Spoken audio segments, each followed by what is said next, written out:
Coping with COVID and In It Together SC present Wellness Wednesday, brought to you by the Diabetes Action Council of South Carolina and DHEC's Division of Diabetes and Heart Disease Management. Coping with COVID with Tre Tailor. Happy Wednesday. Happy Wellness Wednesday. In It Together SC and the Diabetes Action Council present Wellness Wednesday here on Coping with Tre Tailor. I'm Tre Tailor, and today we're coping with COVID, monkeypox, and senior travel and fitness. Dr. Linda Bell joins us. She is the state of South Carolina's epidemiologist. She's going to tell us about a pandemic update. Dr. Bell, thank you so much for joining us today. Thank you for having me again, Tre. Nice to see you always. Absolutely. Same here. And then Dr. Jane Kelly and Akira with a travel agent. She shares the best travel and fitness tips for seniors venturing out to wrap up the summer months. Dr. Kelly, always a pleasure seeing you. Thank you so much for joining us again. Oh, pleasure being invited. Thank you. Absolutely. And Akira, your first time, are you going to do great, girl? Thank you so much for joining us. We're looking forward to those end of the summer travel tips from you. Thank you for having me.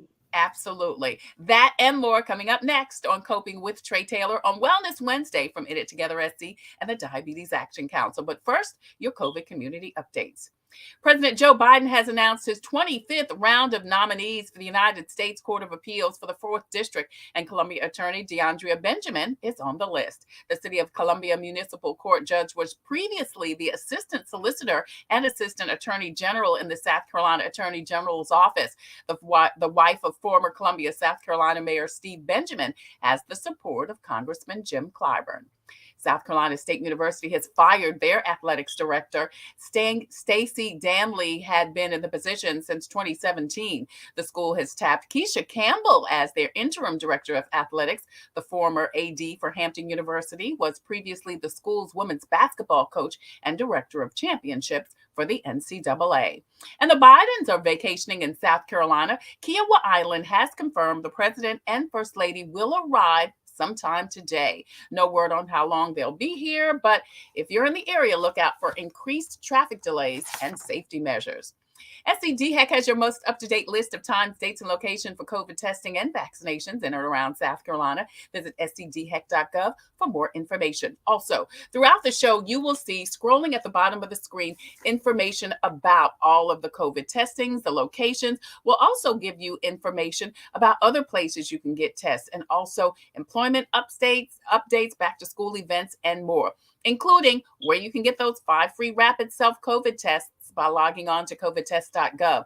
COVID vaccines for vets at the VA, and that's testing also. Kroger pharmacies, CVS, and Walgreens are all among the retailers that are offering not only COVID tests, but COVID vaccinations. And some of them are also offering some free N95 masks. And when we talk to Dr. Bell, you'll find out why you still need those. Hey, also, the Comet bus system not only is giving you a free ride to get your vaccination, they also have COVID testing on site. Online registration help is available at Get Set Up. If you or someone you know is a little technology challenge, Get Set Up can get you set up.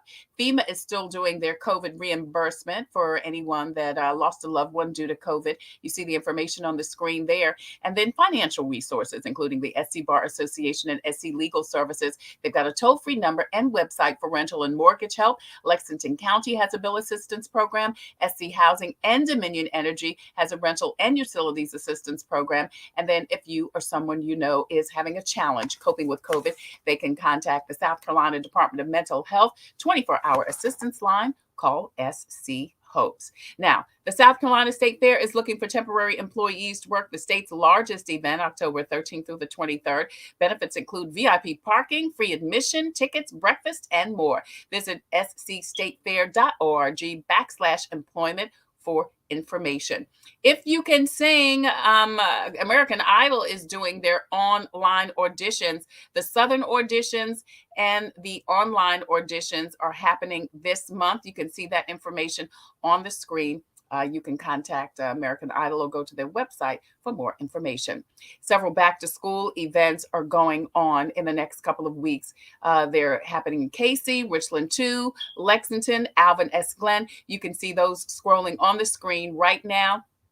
Stop by, get some free food for your kids and also some free back to school supplies. That one, even that 100 Kicks for Kids, they're giving out free sneakers. They've got some that are doing free haircuts. So what a great way to end the summer and get the kiddos ready for school at these annual back to school bashes. You're watching Coping with Tre Tailor. I am Tre Tailor, and you are watching Wellness Wednesday. It's from In It Together SC and the Diabetes Action Council. We're actually streaming live on the In It Together Facebook page. Please go over there, hit like and share and follow. And not only you can find out when we go live, which is every Wednesday at 2 p.m. Eastern Standard Time, you'll also find out about all types of resources. I tell you, not only on that Facebook page, but also on the website. They've got resources including food, fitness, tips, also information about where you can find a diabetes support program. What a great time for you to really invest in you and take care of you so that you'll be there for your family and friends. And if you have diabetes or pre-diabetes, make sure you get into these support groups. They are meeting both virtually and live and can help you with information, resources, and so much more to help you with your diabetes. Also, they're going to do a walk coming up, and also they'll be at the state fair. So all of that information you can find out on the In It Together Facebook page and also website. We're also streaming live on the home of Coping with COVID and Coping with Tre Tailor. It's the Tailor Made production page on Facebook. Please go over there. Again, hit like, share, and follow, and get notifications as to when we go live. We're streaming live on the YouTube channel. There you'll find over 2 years of information, resources, and interviews about coping, because we'll always be coping with something. We're also streaming live and have a presence on Instagram and also on Twitter. Coming up, we're going to talk with South Carolina State Epidemiologist Dr. Linda Bell, and she's going to give us an update on COVID and also on monkeypox. That's coming up next on Coping with Tre Tailor. You're watching Wellness Wednesday from In It Together SC and the Diabetes Action Council. We'll be right back. Hello, I'm Carolyn Sawyer, an entrepreneur and caregiver. Part of taking care of your health is knowing if you're at risk of type 2 diabetes. Prediabetes is serious and puts you at risk for developing type 2 diabetes. Up to 90% of South Carolinians who have it don't know they have it. Visit inittogethersc.org. Take an online test to find out your risk and join a diabetes prevention program. This message brought to you by the Diabetes Action Council of SC. Computers, they're a part of our everyday lives, but when they're not working, they're an everyday problem. So call Computers Unique, your everyday solution. 803-351-5821. Is your computer running slow? Won't turn on? Do you need a screen replaced? Or maybe you just need another computer? Well, Computers Unique is your one-stop shop for all your computer needs. They have a wide variety of new and pre-owned PCs, Macs, and tablets. So call Computers Unique, Dutch Square Mall. 803-351-5821. 803-351-5821. In It Together SC and the Diabetes Action Council present Wellness Wednesday every Wednesday here on Coping with Tre Tailor. I'm Tre Tailor. Don't forget, we are streaming live on the In It Together Facebook page and also on the YouTube channel. Please go over there, hit like and share and follow. We're streaming live also on the Tailor Made production page on Facebook. That's the home of Coping with COVID. Streaming live on the YouTube channel. Also, we have a presence on Instagram and also on Twitter. Hey, don't forget that scrolling at the bottom of the screen, you'll see all types of information, all of the resources that I talked about earlier for COVID testing, COVID vaccinations, where you can find them, also back to school events, and also some job information. So please post and share so we can get the message to the masses. Well, today we're coping with COVID. Dr. Linda Bell, epidemiologist for the state of South Carolina, joins us with an update. Dr. Bell, thank you so much for joining us and for all you're doing in the state to keep us healthy and protected. We appreciate you.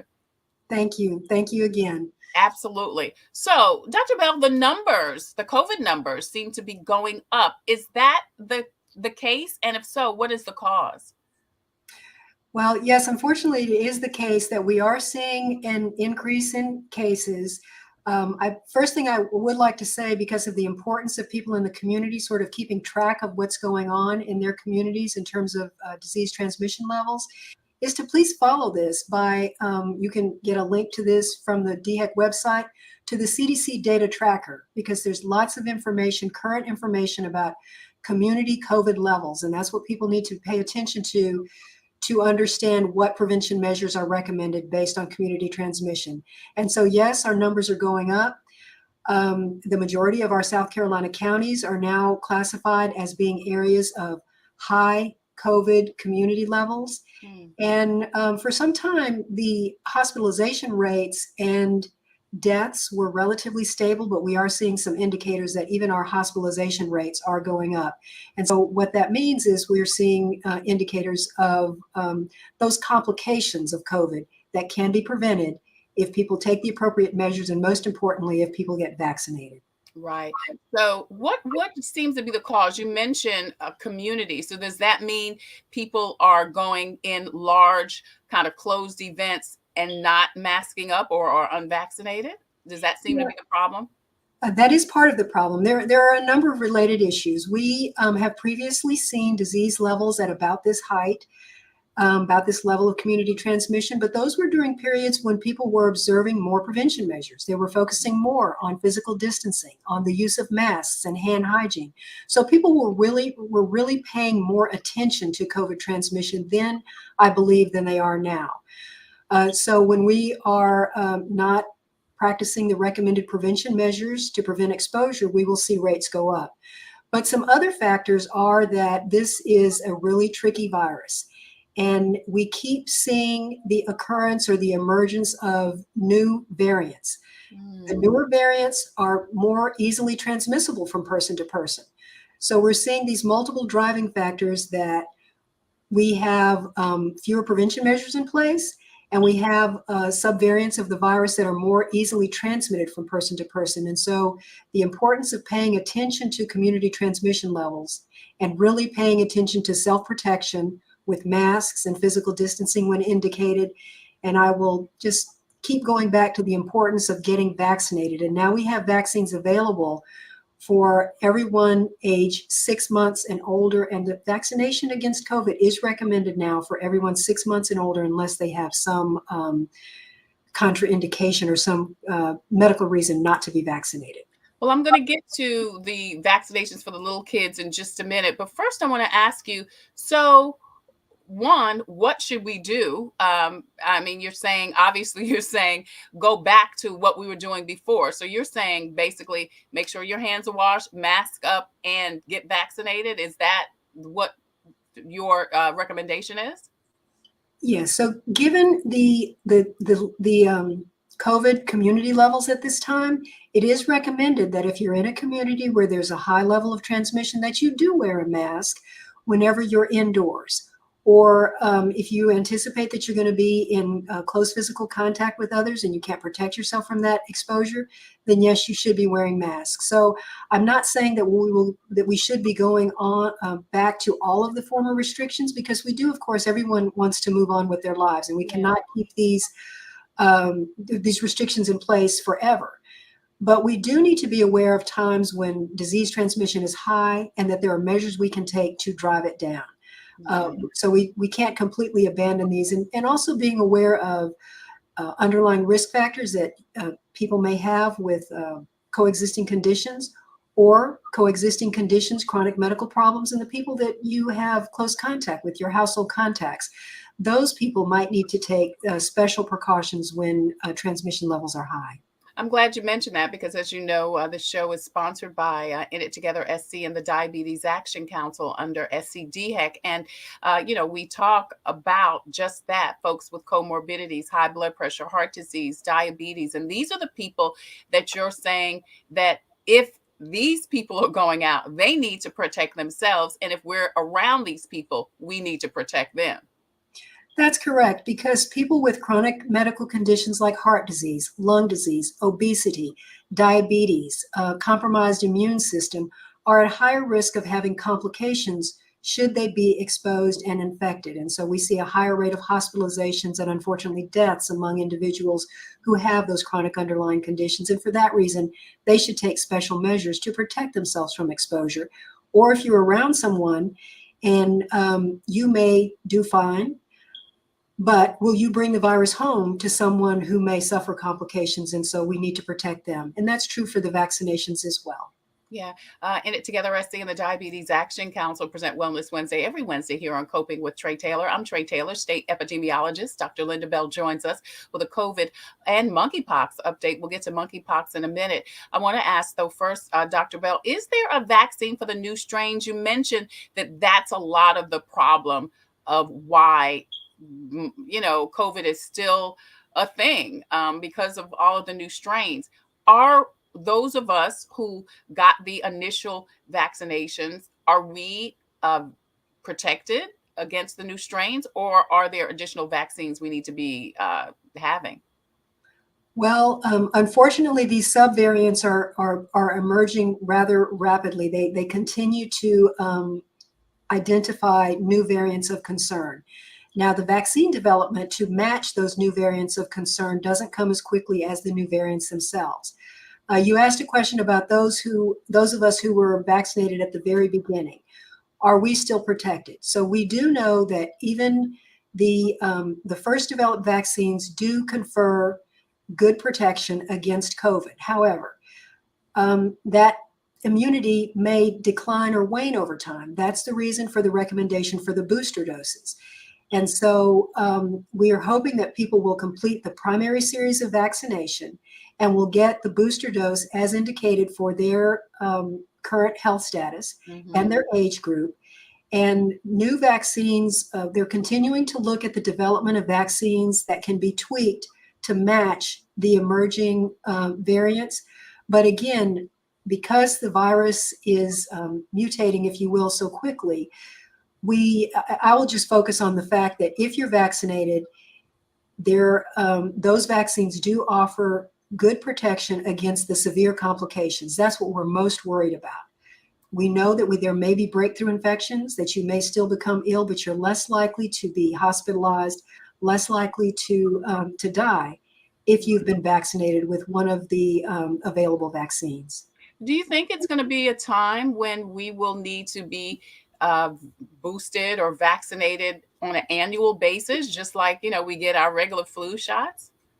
Well, that's a great question. And this is still unknown. It depends upon the, finding a vaccine that has a prolonged duration of immunity. But this virus is changing so frequently that we don't yet know if we will be in a situation where we will continue to do sort of what we're doing now is with booster shots, or if we will come up with a vaccine where we would be able to get annual shots, or really ideally, which is perhaps unlikely, we're going to continue to be living with COVID at some level. We're looking at this now as what we call an endemic disease, that at relatively low levels, it will continue to circulate.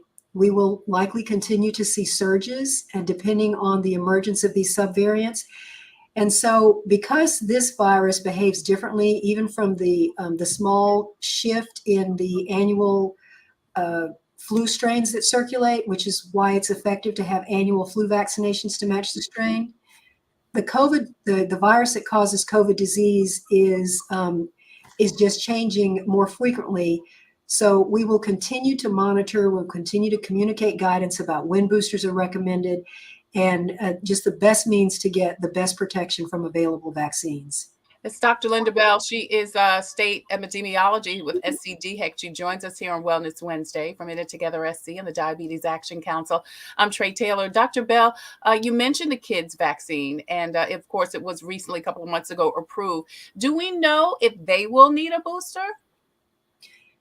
So when it's really only been a matter of months, I think probably since mid-June, since vaccine was first available in children 6 months of age and older. So it takes some time to study, how long in the real world the vaccines are what we call effective. Now, they have done clinical trials to look at how the vaccine performs under very controlled clinical trials, and they have very good performance in those settings. But those clinical trials were performed for the virus that existed at that time. So, again, I will explain that as the virus changes, we need to study how effective the currently available vaccines are against changing viral strains. But the kids right now, the little ones, they do just like the other kids did, the older kids. They'll get one, and then in a couple of weeks, they'll get the other one. Is that correct? Right. The dosing interval for the primary vaccination series, is, depending on which product they receive, is separated by roughly 3 to 4 weeks. Now, the recommendations for booster doses is specific to age groups. And so just, for the type of, how we're able to share information in this setting, I strongly encourage people to go to the website or talk with their healthcare provider about specific recommendations for when boosters are recommended based on the age group and based on your health status. Right. Do you recommend that kids, I know I have a 2-year-old, I'm not 2, he's 4 and 6-year-old grandchildren that I care for. And I am requiring, because the 4-year-old has not gotten her vaccine yet. Her pediatrician doesn't have it. And I've got her still masked up. Do you think the kids should still remain masked up in school, in an area where there's a bunch of kids? So schools are part of the community in general, and we want the kids and the staff in the schools to be well protected because they are, they're in a closed setting for a prolonged period of time. So if community transmission levels are high where that school is located, we're asking those within the school to observe the same precautions that are recommended for the population in general. We are hoping that with the return to school, that the measures that will keep the children and the staff safe will continue to be practiced. We monitor for school outbreaks. And so I want to emphasize that if a child or a staff member tests positive and is in a school setting, they should still be isolated from others. And then this is true for anyone in the community, because this is how we will prevent spread to others, but especially in school settings. We do recommend that schools follow the CDC guidance for practices that are appropriate in the school setting and depending on community transmission level. And DHEC has provided specific guidance for the schools in our state. The recommendations in schools will vary based on whether or not we are looking at an occasional case or if there's actually an outbreak in a school. So if there is a cluster of disease of COVID in a school, we would have different recommendations for the close contacts of cases in an outbreak setting being quarantined from the school setting to try and interrupt that outbreak. But anyone who tests positive should isolate for 5 days and until they feel well enough to return to a group setting and no longer having fever, but they still must also wear a mask in a group setting for days 6 through 10. I also want to emphasize, though, that we can do a much better job if we get our kids vaccinated before they return to school. So we really want the parents to pay attention to the fact that having their children protected by their own immune system and not having to rely on the masks will be a very important measure in helping us control disease spread in our schools and in the community in general. Dr. Linda Bell joins us on Wellness Wednesday from It Together SC and the Diabetes Action Council. I'm Tre Tailor. Before you leave, Dr. Bell, got to ask you about monkeypox. It also seems to be on the rise. How concerned should we be? So as public health officials, we are concerned about our ability to really stop transmission rapidly. We do not want to make comparisons between these two diseases, though, because the mode of transmission between COVID and monkeypox is quite different. Transmission of monkeypox requires close, prolonged contact, skin-to-skin contact that most often occurs during intimate contact. Most frequently in the current outbreak that we're seeing nationally and internationally is through sexual contact.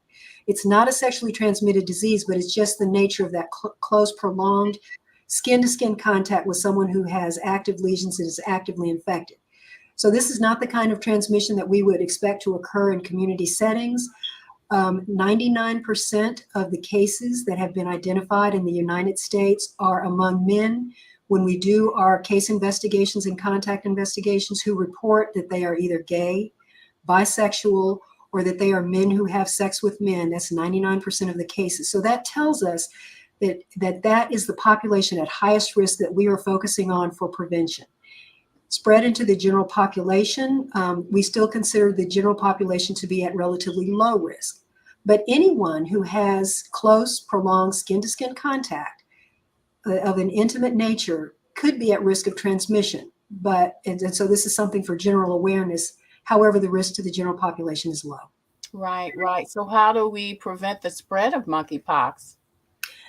So by adjusting our behaviors to make sure that we are not having the kind of intimate contact with someone who is ill that would prevent spread. There is a vaccine that's available, but that vaccine is in very limited supply nationally. We do have doses here in South Carolina.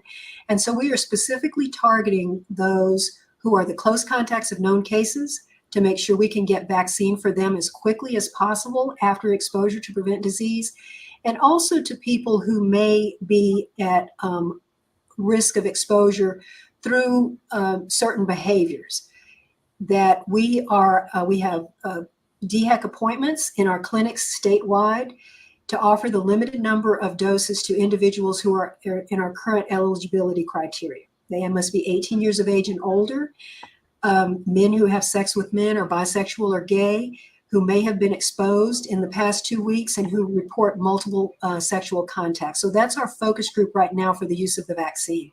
It's not recommended for the general population now.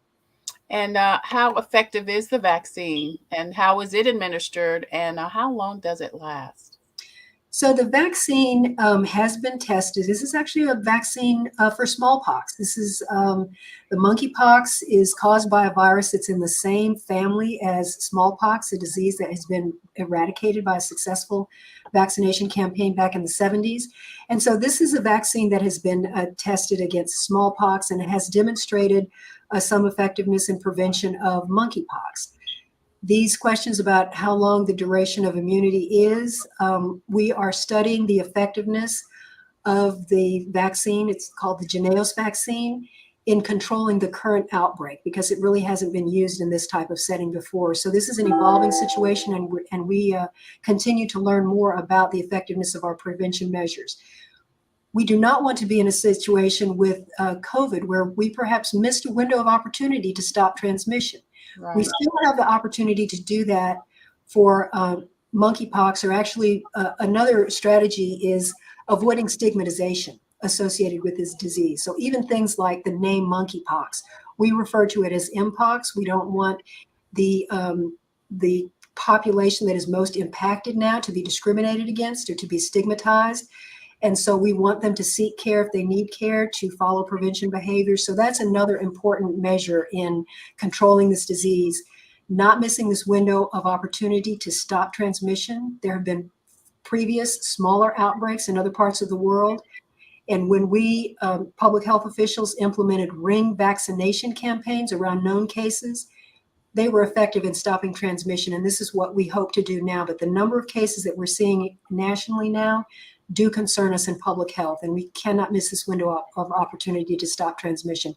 So preventive behavior is very important if vaccine is not available. So, Dr. Bell, what should we be thinking about, looking out for? What is your fall forecast as we go into August, September, October, the fall? Well, I will say, even though not to make comparisons between these two diseases, human behavior is very important. So if people will adopt the recommended prevention measures, that could change what our fall looks like for COVID. If people get vaccinated, if they use masks and observe physical distancing and good hand hygiene, that would stand to keep our disease transmission levels low. If people do not follow the recommendations, then that can cause more difficulties with higher disease transmission levels as we move into the fall. And so we're not just talking about any one disease. As we go into the fall and the winter, we're also talking about flu, other vaccine preventable diseases, and other communicable diseases in general. So human behavior is a very important component of our ability to control disease spread. And that's why it's difficult to make predictions about what the future will hold in the weeks and months to come. But if we know school is starting and your children aren't vaccinated, there's something that we can do to improve that protection as we move into school. That's just one example. Right. And as you say, if we know we're going into high risk areas or going to be around a lot of people, we need to wear a mask and make sure we're vaccinated in addition to our children. Yes, our own individual behaviors and how we, how community minded we are plays a big role in addition to the science behind the interventions, the other interventions that we have that are available. People must take advantage of those for them to be effective. Yeah. Dr. Linda Bell, SC DHEC Epidemiologist for the state of South Carolina. Thank you so much for joining us today and for all of your work and advocating for us in the state of South Carolina and beyond. We appreciate you so much. Thank you for always helping us to get out great messaging and to educate the public. We appreciate your efforts. Thanks so much. Absolutely, Dr. Linda Bell. When we come back, seniors heading out for the last vacations before summer ends. We've got some travel and fitness tips to share next on Wellness Wednesday from In It Together SC and the Diabetes Action Council on Coping with Tre Tailor. We'll be right back. Hi, I'm Master Deputy Addie Perez with the Richland County Sheriff's Department Community Action Team. As a mother, I know it's important to take care of my health for those I care about. Part of doing that is knowing my risk for developing type 2 diabetes. So if I was you, I'll take the opportunity to visit inittogethersc.org and take an online test to find out if you have prediabetes. Again, the website is inittogethersc.org. This message is brought to you by the Diabetes Action Council of South Carolina. Computers, they're a part of our everyday lives. But when they're not working, they're an everyday problem. So call Computers Unique, your everyday solution. 803-351-5821. Is your computer running slow? Won't turn on? Do you need a screen replaced? Or maybe you just need another computer? Well, Computers Unique is your one-stop shop for all your computer needs. They have a wide variety of new and pre-owned PCs, Macs, and tablets. So call Computers Unique, Dutch Square Mall. 803-351-5821. 803-351-5821. I'm Tre Tailor, and thank you so much for joining us for Wellness Wednesday from In It Together SC and the Diabetes Action Council on Coping with Tre Tailor. Hey, don't forget, please go over to the In It Together Facebook page and their website. We're streaming live on both of those. Don't forget to hit like and share and subscribe to the YouTube channel. They have got such great information over there, including tips, advice, information on how to live a healthy, happy, and successful life, how to manage your diabetes or pre-diabetes. You can sign up for a diabetes prevention program, both virtually and in person. Get the support and the help and the resources you need so that you can live a happy and a healthy life. Don't forget also, the Diabetes Action Council is getting ready to do a walk in September. They'll be at the fair in October. And to find out all about that, you can sign up and check out the In It Together website, Facebook page, and their YouTube channel. We're also streaming live on the TailorMade production page on Facebook. That's the home of Coping with Tre Tailor. Please go over there, hit like, share, and follow, and find out when we go live, which is every Wednesday, Thursday, and Friday at 2 p.m. Eastern Standard Time.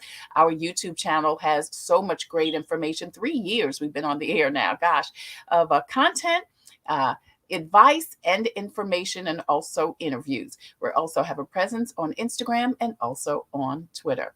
Today, we are coping with travel. That's right. Summer is wrapping up. And if you still want to take advantage of the end of vacation season, we're here to help with travel and fitness tips. Dr. Jane Kelly with the College of Charleston joins us, along with travel guru Akira with Travel Flawlessly. Akira is the granddaughter of comedian J. Anthony Brown and handles all of his travel. So both of you ladies, thank you so much for joining us today. There you are with your granddaddy.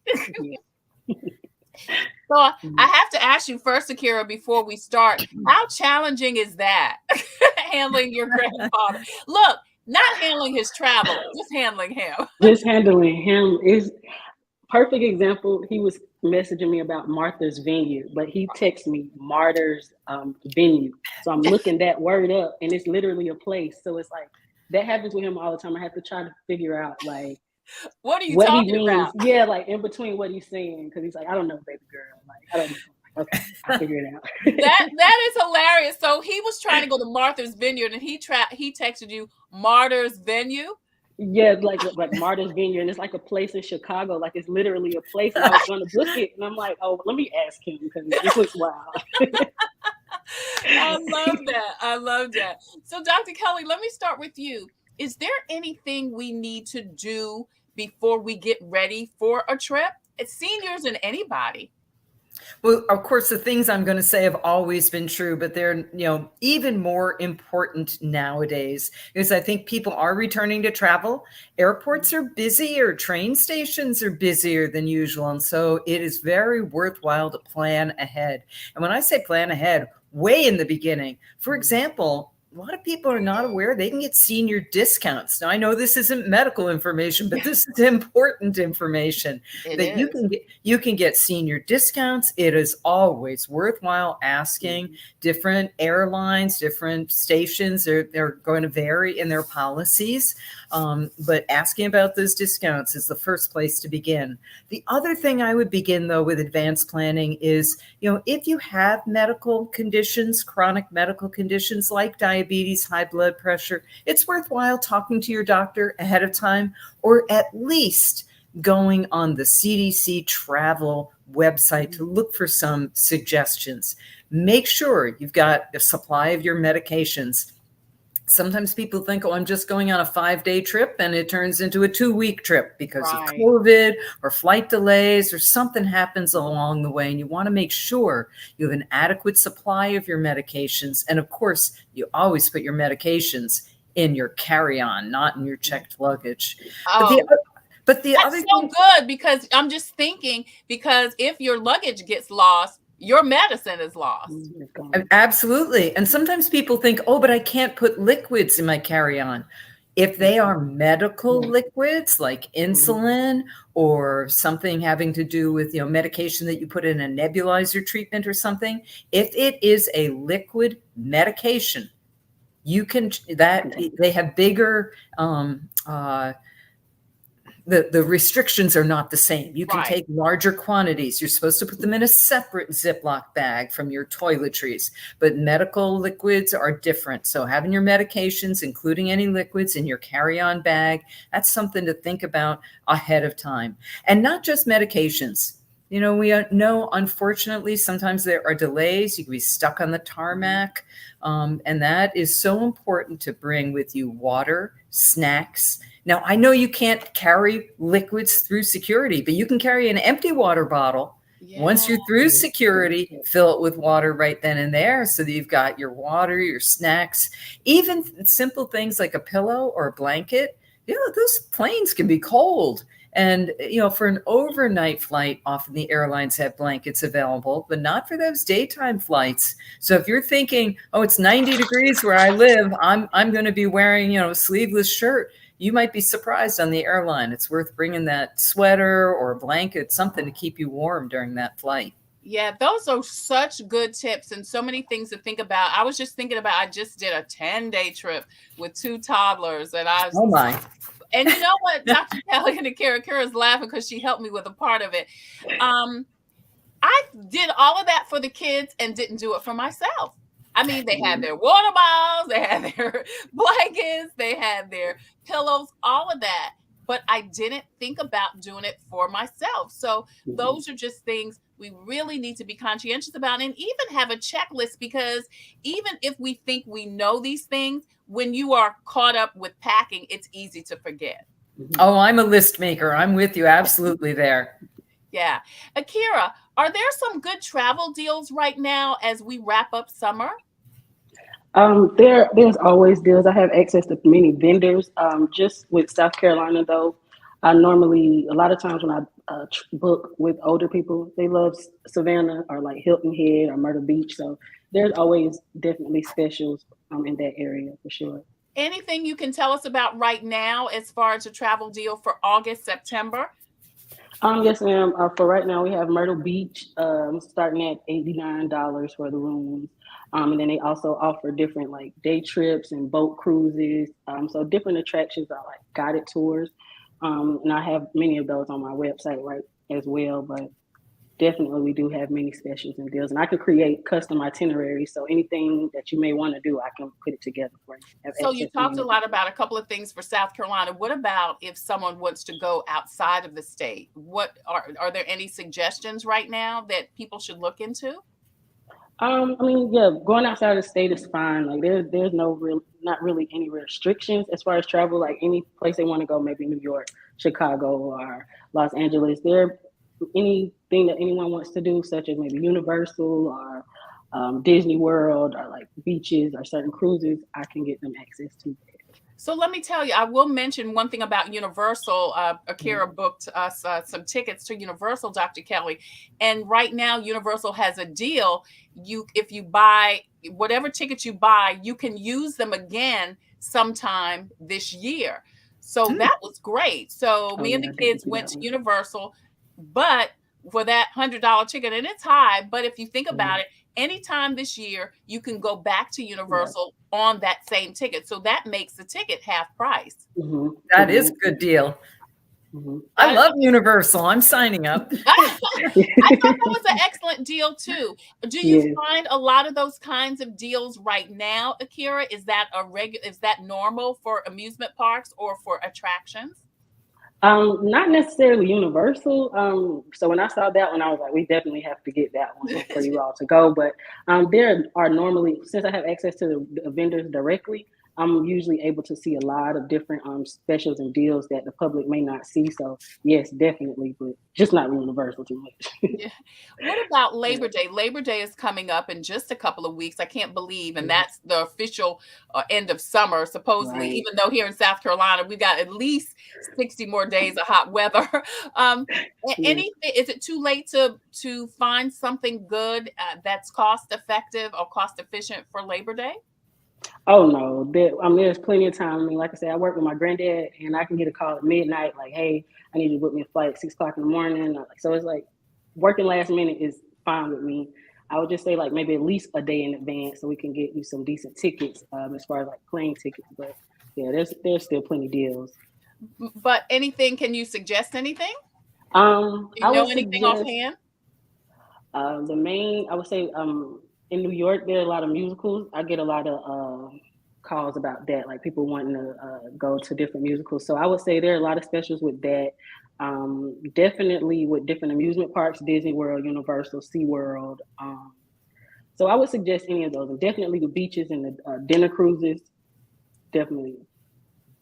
Dr. Bell, when people have comorbidities, diabetes, high blood pressure, heart disease, are there places and activities that they should avoid? Well, you know, Trey, you just did a little Freudian slip and called me Dr. Bell. Oh my God! As long as you brought up Dr. Bell, I want to echo something she said earlier, and that has to do with COVID. You know, people are returning to travel, and that includes me. I've done some travel this summer, but I also kept COVID in the back of my mind, and I brought with me, even though masks are not required, I brought with me masks. I wore a mask on the plane, and I brought with me some rapid COVID tests. Now, I know many places it's easy to get a rapid COVID test, but it's no place is easier than home. You know, I liked having that test with me. So if I had symptoms or I felt I was exposed and I was worried about it, I could test it right then and there. But I think it's special considerations if you have other medical problems is paying attention to your hydration, especially in this heat, because people can get dehydrated and not really realize it, especially older adults. Sometimes they don't feel thirsty and yet they're getting dehydrated. And once you have exhausted the sweating mechanism in the heat, that's when you're at risk for heat stroke. When you stop sweating is actually the scariest time. And I was listening to Akira talk about, people want to go to New York, go to some shows, but it can be 96 degrees in the shade. Staying hydrated can be a challenge. And just a reminder that find air-conditioned places. If you're wherever you are on vacation, at the beach or in the city, if it's a really hot day, consider the hottest part of the day in some place in the AC. That might be a museum. A lot of times there are museums that maybe you wouldn't normally consider going to, but in fact you would enjoy. Just going for a couple of hours can really help with that. But I can't overstress the importance of hydration. People forget how much fluid they are losing in this sort of heat. And with regards to heat, carrying an umbrella is not just for the rain. It's a parasol, it's a protection from that direct sunlight, and that makes a big difference. Yeah, those are great, great pieces of information. Dr. Jane Kelly joins us. She is with the College of Charleston. Also, Akira with Travel Flawlessly. She is the granddaughter of comedian J. Anthony Brown and handles his travel exclusively. And we are talking about end of summer travel. What are there any restrictions, Dr. Kelly or Akira, either one of you, for flying, bus, or train? Dr. Kelly, you mentioned making sure that you still do have your mask, making sure that you have a couple of rapid tests. I think that is great. What are there some things, additional things we need to be conscientious of, whether we're flying, traveling by train or bus? For a long distance travel, if you're going to be sitting for more than an hour, which I think most of us would be in these situations, Yeah. It's important to do something to get moving, whether that's just sitting in your seat, but flexing and bending at your ankles, wiggling your legs, because unfortunately, if you're just sitting still for a long period of time, your circulation in your legs slows down and you're at risk for getting what's called a venous thrombosis, a blood clot in your calves. Now, I don't want to scare people. I mean, this is not a common occurrence, but it's a risk that you can do something about. If you're in a plane, get up and walk around. Even if you feel you don't really need to go to the restroom, just walk up and down that aisle a little bit. Get up and stretch your legs. That might be a little bit more difficult to do in a bus. Or even in a train, depending upon the route, but you can at least be, drawing circles with your ankles, get those muscles moving. That will help. I want to mention too that not only flying, but think about doing a train. A train ride is beautiful. It's scenic. And I'll tell you one thing we did this time. We were in New York City and wanted to go to Albany to visit my brother. And we couldn't get a train. So my niece ended up booking us a mega bus. And, oh yeah. And the mega bus is one of those double-decker buses. And the funny thing is, my 6-year-old and he had just been asking me about a double-decker bus. And I remember years ago, Akira, you may remember this, years ago when Mega Bus first came out, they were advertising those $1 fares, and it was such a cool bus. And we ended up booking for little or nothing for the three of us. And we were able to get that top, very front seat, those 4 seats, so that, it was just such a scenic panoramic view. And it ended up being a very cool trip. It's a very clean bus. I'm not a big bus rider, but then I was like, oh, I do not want to. I'm kind of travel bougie. And I was like, I did not want to travel on a bus, but that was the clean bus. They had internet. They also have some of those seats that sit facing with a little table in the middle. So I want to mention, Akira, that mega bus and a train are two other options that people may want to think about when traveling. Akira, do you have anything to say about that? I was going to mention as well, with buses and trains, the seats are actually a little bit bigger sometimes, and they may have a little more leg room, so they can stretch out a little more. And they may be able to walk with the mega bus. I think it's steps, so they can go up and down and maybe walk to the bathroom. So yeah, I think that's pretty good for older people as well, instead of going to the airport and flying. Yeah, Akira, since you're talking, I want to know what the benefit is of having a booking agent as opposed to doing it yourself. Okay, so for that, for a booking agent, I just feel like it's more of a seamless, makes it a seamless travel. So like if you just leave it all up to us, we get your booking, everything done, your accommodations. Say for your the elderly, we can call and get the accommodation set up for them, like prior to like get a walk-in shower, or maybe if they need wheelchair accessible, or contact the airport for you to get transportation through the airport. So it's different things just to make your travel seamless. And there's different vendors and things I have access to that the public may not, and cheaper deals. So we're a little helpful. Yeah. Yeah, I tend to do all my travel, but I'm gonna tell you, with this trip, Dr. Kelly, we went from New York to Albany. We went from New York City to New York State to LA, and we did several places in LA. And I thought to myself, I could have used a travel agent. I'm kind of a control freak, but I thought I could have used a travel agent because it just got a little bit overwhelming. Dr. Kelly, and Akira mentioned a couple of the special accommodations seniors should request or look for when traveling. Can you add to that? And she mentioned a couple. Absolutely. And that is, I got to agree that is the advantage of working with an agent. They will know about some things that might not occur to you.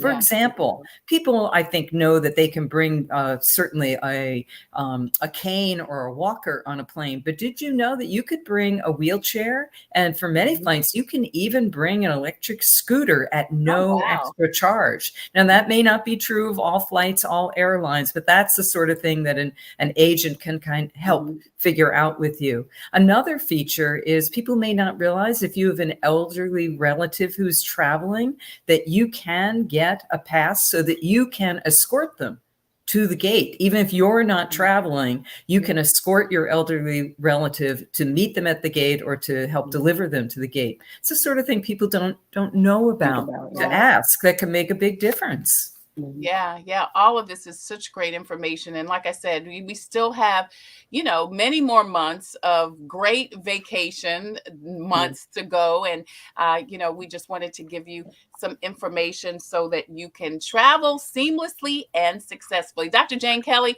with the College of Charleston joins us. She was formerly, you may remember, she joined us a lot this year because she was assistant epidemiologist with the state of South Carolina. She's now at the College of Charleston. And J. Anthony Brown's granddaughter, Akira, would travel flawlessly. Akira, thank you so much for joining us. Thank you so much for all of this great information. If people want more information, Akira's information is on the screen, and she can help you with your travel. And of course, Dr. Jane Kelly. Ladies, thank you so much for joining us. I appreciate it. Great information today. Thank you for having me. Absolutely. Thank you. Absolutely.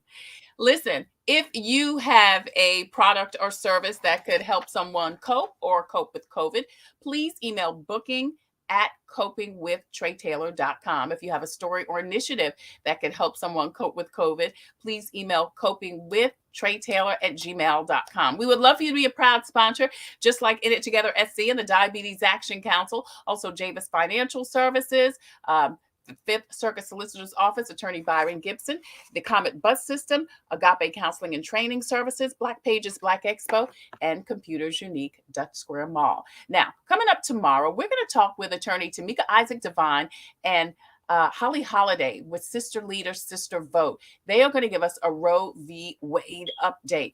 Tamika was with us a couple of weeks ago when the decision was first overturned.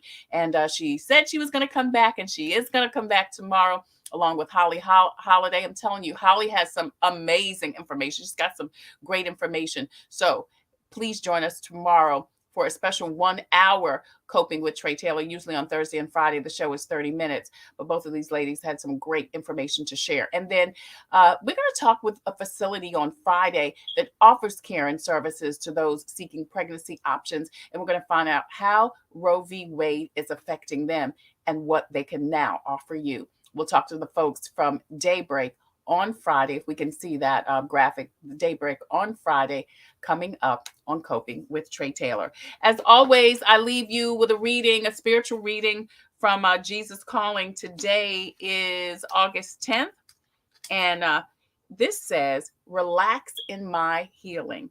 Holy presence, allow me to transform you through this time alone with me.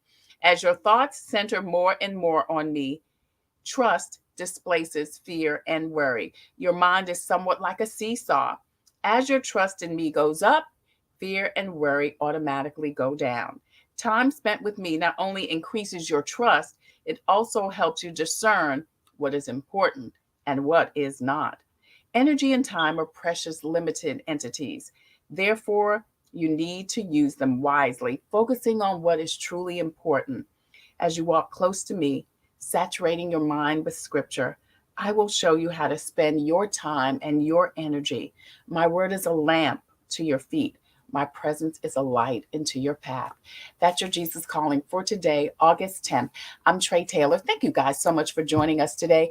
Please push this information out so we can get the message to the masses. Great information today about traveling and about the COVID and monkeypox update. Until the next time, I wish you peace, abundant blessings. Take care, stay well, be safe. And you heard Dr. Bell, you still need to wear your mask over your nose and under your chin. We'll see you tomorrow.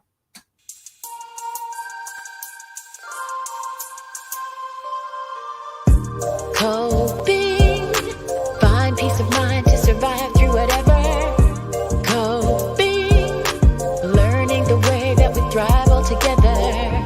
Coping, finding out what's real. Coping, we can heal, we can heal, we can heal.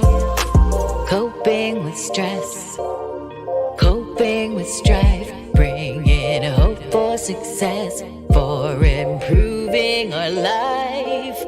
Coping beyond hoping to do more than survive, ways to live a healthy life. Coping and promoting, learning what you can do, 6 ways to a better you.